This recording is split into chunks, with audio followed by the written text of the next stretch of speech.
মনে রাখতে হবে রাসূল সাল্লাল্লাহু আলাইহি ওয়াসাল্লামের শিক্ষাটা বেসিকলি ছিল Q&A বেসড। সামনে আমরা ইন ডেপথ যখন আরো ঢুকবো, basically oral based, oral session ছিল, মুখে মুখে। কারণ আমাদের মতো তো এত কাগজ কলম ছিল না। এখন যেমনি আপনাদেরকে হোমওয়ার্ক দেয়, অ্যাসাইনমেন্ট দেয়, এগুলো ছিল নাকি তখন? রাসূল সাল্লাল্লাহু আলাইহি ওয়াসাল্লামের সময় অ্যাসাইনমেন্ট দেওয়ার রীতি ছিল? বলেন, আপনাদের অ্যাসাইনমেন্ট দেয় স্যাররা?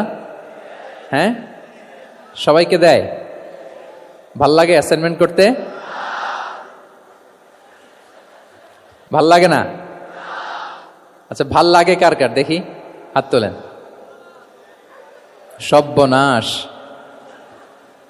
মাত্র ৩-৪ জন হাত তুলে বলতেছে যে ভাল লাগে এদের। যে ভাল লাগে না কার কার দেখি। ইয়া আল্লাহ, আল্লাহ তাআলা হেদায়েত দান করুক আমাদেরকে। আচ্ছা, এবার 2 বারের 1 বারও যারা হাত তোলেন নাই তারা হাত তোলেন। একদল আছে খুব চালাক, ভাবে যে কোন দলে কখন হাত তুলে আবার কোন বিপদে পড়ি। তো এই যে এখন স্যাররা হোমওয়ার্ক দেন, কাজ দেন, অ্যাসাইনমেন্ট দেন, এটা তো ওই সময় ছিল না।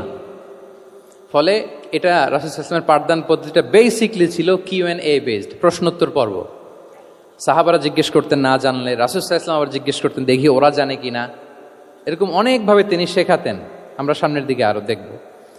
তো রাসূল সাল্লাল্লাহু আলাইহি ওয়াসাল্লাম সাহাবাদেরকে প্রশ্ন ছুড়তেন, তিনি ট্রাই করতেন, দেখতেন যে দেখি ওরা পারে কিনা, ব্যাপারটা জানে কিনা। যদি কেউ সঠিক আনসার দিতে পারতো, রাসূল সাল্লাল্লাহু আলাইহি ওয়াসাল্লাম খুব উৎসাহ দিতেন, তাদেরকে প্রশংসা করতেন এবং উৎসাহ দিতেন। স্যাররা যখন আমাদের ক্লাসে প্রশংসা করে, ভাল লাগে না আমাদের? আমার প্রেজেন্টেশন খুব প্রশংসা করলো, আমার অ্যাসাইনমেন্টের খুব প্রশংসা করলো, আমাকে ইন্সপায়ার করলো, আমি আরো মোটিভেটেড হব না? হয়তো আমরা নাকি হই। তো রাসূল সাল্লাল্লাহু আলাইহি ওয়াসাল্লাম এটাই করতেন। উবাই ইবনে কাআব রাদিয়াল্লাহু তাআলা আনহুকে উনি প্রশ্ন করলেন, আল্লাহ রাসূল সাল্লাল্লাহু আলাইহি ওয়া আলিহি ওয়াসাল্লাম প্রশ্ন করলেন যে, ইয়া আবাল মুনযির, এটা ওনার কুনিয়া, আতাদরি আইয়ু আয়াতিন মিন কিতাবিল্লাহি মাআকা আ'যাম, তুমি কি জানো যে আল্লাহর কিতাবের কোন আয়াতটা সর্বশ্রেষ্ঠ? সর্বশ্রেষ্ঠ আয়াত কোনটা তুমি জানো? তখন উবাই ইবনে কাআব রাদিয়াল্লাহু তাআলা আনহু বললেন যে, আল্লাহু লা ইলাহা ইল্লা হুয়াল হাইয়ুল কাইয়্যুম, মানে আয়াতুল কুরসি। এটা কোন আয়াত? আয়াতুল কুরসি। এটা ফরজ সালাতের পর আমরা সবাই পড়ি তো নাকি? হ্যাঁ, মান ক্বারাআ আয়াতাল কুরসি দুবুরা কুল্লি সালাতিন মাকতুবাতিন লাম ইয়ামনাহু মিন দুখুলিল জান্নাতি ইল্লাল মাউত। ফরজ সালাতের পরে যারা আয়াতুল কুরসি পড়ে, তার জান্নাতে প্রবেশে কোনো বাধা থাকে না, একটা জিনিস ছাড়া, মানে মৃত্যু, মরণ। লোকটা মরে না, তাই জান্নাতে যায় না। মরলেই জান্নাতি। তো হে উবাই, হে ইয়া আবাল মুনযির, তুমি কি জানো কোরআনের সর্বশ্রেষ্ঠ আয়াত কোনটা? তিনি বললেন যে আয়াতুল কুরসি। এটা শুনে রাসূল সাল্লাল্লাহু আলাইহি ওয়াসাল্লাম খুব খুশি হলেন। খুশি হয়ে কি করলেন? ফাদারাবা ফি সদরি, তিনি বললেন যে তিনি আমার বুকে একটা আলতো চাপড় দিলেন। এটা ভালোবাসার আলতো চাপড়, এরকম উৎসাহ দেওয়ার জন্য, যে শাবাশ। আমরা মাঝে পিঠে কাউকে আলতো চাপড় দিয়ে কি বলি? ব্রেভো, শাবাশ, মাশাআল্লাহ, এগুলো বলি না? তো রাসূল সাল্লাল্লাহু আলাইহি ওয়াসাল্লাম বুকে আলতো চাপড় দিয়ে বললেন, ওয়াল্লাহি লিয়াহনিকাল ইলমু আবাল মুনযির, তোমার ইলম, তোমার জ্ঞান কল্যাণময় হোক হে আবাল মুনযির, মোবারক হোক তোমার জন্য তোমার ইলম।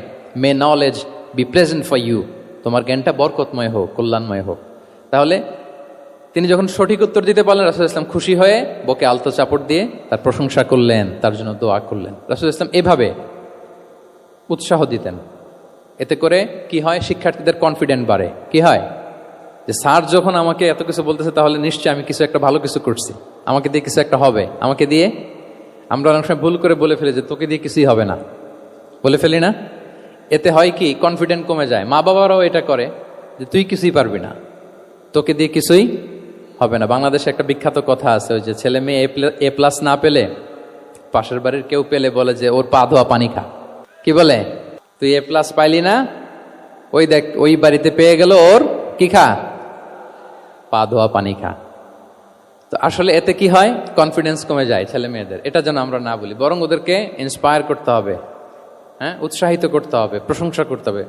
সাহাবীদের ভালো কিছু দেখলে সঠিক উত্তর তারা দিতে বলে রাসূল ইসলাম এভাবে প্রশংসা করতেন। আচ্ছা, গেল, এটা একটা পদ্ধতি। আরেকটা হচ্ছে, কোনো গুরুত্বপূর্ণ জিনিসকে এমফেসাইজ করার জন্য রাসূল ইসলাম রেপিটেশন করতেন, তাকরার করতেন। গুরুত্বপূর্ণ জিনিসকে তিনি 3 বার উল্লেখ করতেন, তাকরার করতেন। আত্তাকওয়া হাহুনা, আত্তাকওয়া হাহুনা, আত্তাকওয়া হাহুনা, ওয়া ইউশিরু ইলা সদরিহি সালাসা মাররাত। তাকওয়া এখানে, এখানে, এখানে 3 বার। একবার বললেই তো হয়ে যায়, 3 বার কেন বলেন? এটা গুরুত্বপূর্ণ, ভেরি ইম্পর্টেন্ট ইস্যু।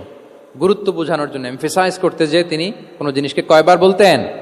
3 বার। বিদায় হজের ভাষণ যখন দিলেন, ভাষণ দেয়া শেষ, এবার বলতেছে আল্লাহুম্মা হাল বাল্লাগতু, আল্লাহুম্মা হাল বাল্লাগতু, আল্লাহুম্মা হাল বাল্লাগতু, আল্লাহুম্মা ফাশহাদ। 3 বার বললেন যে আল্লাহ আমাকে যা পৌঁছাতে বলেছেন, হে মহাসমাবেশ তোমরা বলো আমি কি পৌঁছাতে পেরেছি? আমি কি ঠিকঠাক পৌঁছালাম? আমি কি সব তোমাদেরকে বলেছি? সাক্ষ্য দাও, সাক্ষ্য দাও। সবাই বললো ইয়া রাসূলুল্লাহ, আল্লাহ যেমনটি বলেছেন সব আপনি আমাদের কাছে পৌঁছে দিয়েছেন, কিছু লুকোচুরি করেন নাই, কিছু লুকান নাই। তাহলে 3 বার জানতে চাইলেন, কয়বার? এটা রাসূল সাল্লাল্লাহু আলাইহি ওয়াসাল্লামের একটা গুরুত্বপূর্ণ অভ্যেস ছিল, যেটাকে তিনি এমফেসাইজ করতে চাইতেন, যেটা গুরুত্বপূর্ণ কোনো বিষয় এটাকে তিনি রিপিট করতেন বারবার, সাধারণত 3 বার। সাধারণত কয়বার? তাহলে গুরুত্বপূর্ণ জিনিসগুলো আমরা বারবার বলবো যাতে আমাদের শিক্ষার্থীরা সহজে সেটা মুখস্থ করে ফেলতে পারে। আচ্ছা, আবার রাইডিং শেয়ারের আর একটা ঘটনা। মুআদ ইবনে জাবাল রাদিয়াল্লাহু তাআলা আনহু, উনি একবার রাসূল সাল্লাল্লাহু আলাইহি ওয়াসাল্লামের সাথে বাহনের পেছনে ছিলেন, হয়তো উট।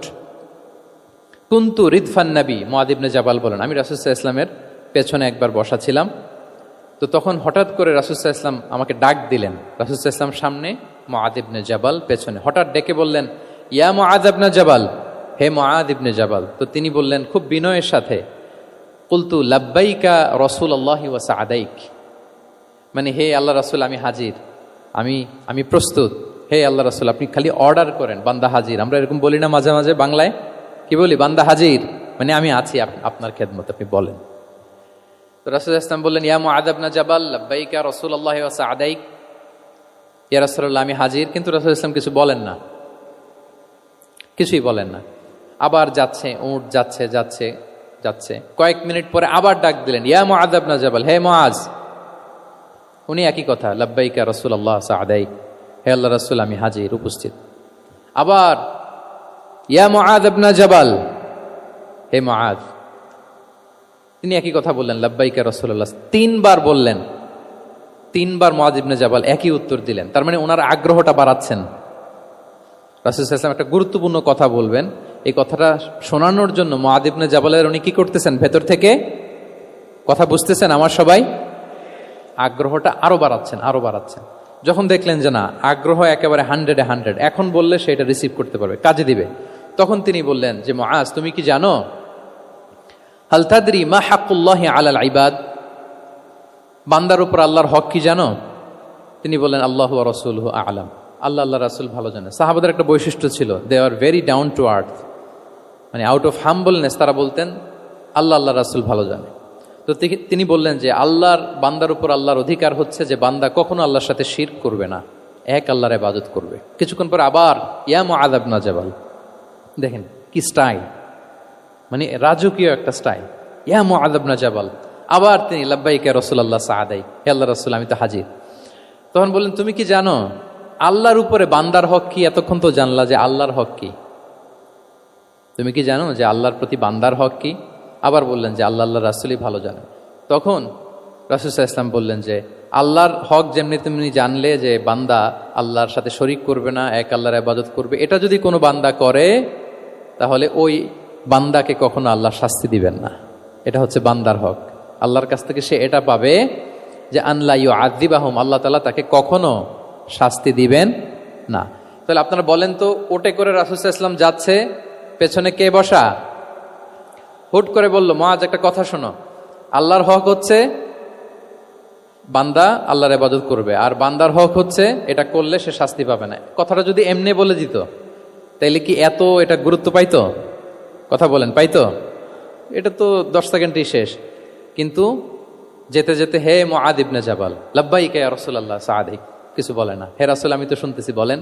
আবার একটু পর হে মুআজ ইয়া রাসূলুল্লাহ আমি হাজির, বলেন। আরো কিছু সময় পর হে মুআজ ইয়া রাসূলুল্লাহ, মানে তার আগ্রহ বাড়াতে বাড়াতে বাড়াতে যখন আগ্রহের পারদ একেবারে উচ্চাঙ্গে, তখন রাসূল সাল্লাল্লাহু আলাইহি ওয়াসাল্লাম বার্তাটা পেশ করলেন। আল্লাহু আকবার। তাহলে এটা ছিল রাসূল সাল্লাল্লাহু আলাইহি ওয়াসাল্লামের অভ্যেস যে তিনি একই কথা বারবার বলে আগ্রহ বাড়াতেন। 3 বার তিনি বলেছেন, 3 বার ডাক দিয়েছেন হে মুআদ ইবনে জাবাল। তাহলে রিপিটেশন এটা একটা অভ্যেস ছিল রাসূল সাল্লাল্লাহু আলাইহি ওয়াসাল্লামের, পাঠদানের ক্ষেত্রে একটা পদ্ধতি।